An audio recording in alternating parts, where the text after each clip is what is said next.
Bryn is a seamstress still living in her childhood home who mourns the loss of her mother and best friend, Maud.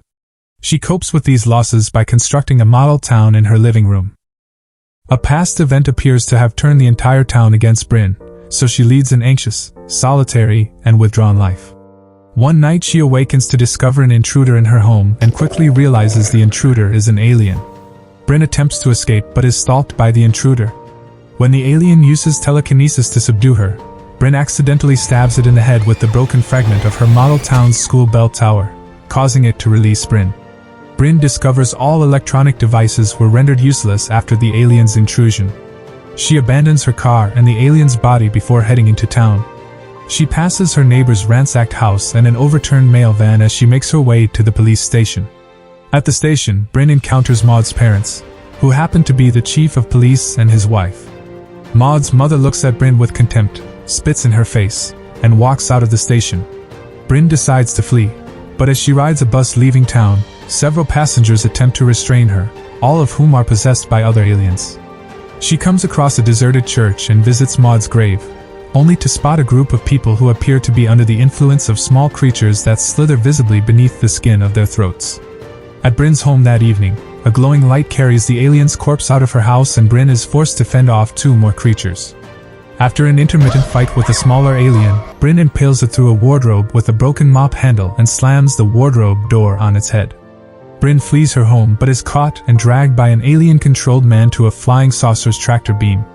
However, just as she is about to be raised into the craft, she kicks the man into the tractor beam and runs away. Another alien stalks and attacks Bryn, eventually climbing over her house to catch her. She leads it into her station wagon, where its long limbs become trapped in the cabin. One of its feet punctures the gas tank, which Bryn ignites. A flying saucer extinguishes the flames with a ray but the creature is burned to death. After running back into her home, another alien throws her through a wall, and she is restrained with a red ray. The alien levitates a tentacled creature, which forcibly enters Bryn's mouth.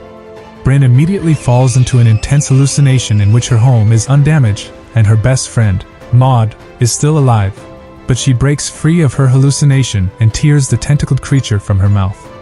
The alien summons a flying saucer and it levitates the creature to grow a body double of Bryn. The Bryn double chases the real Bryn into the woods. The Bryn double catches Bryn and stabs her, but she kills it with a box cutter and escapes to a deserted road. There she encounters a huge alien before being sucked into a flying saucer.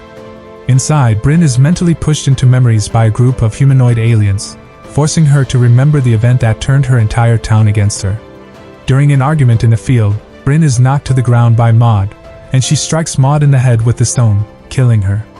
The aliens converse with one another and return Bryn to Earth. Later, Bryn lives in her undamaged home.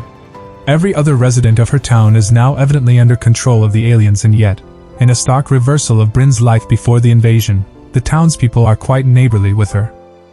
Thank you for joining us on this cinematic adventure. Don't forget to like, share, and subscribe for more captivating stories from the world of film.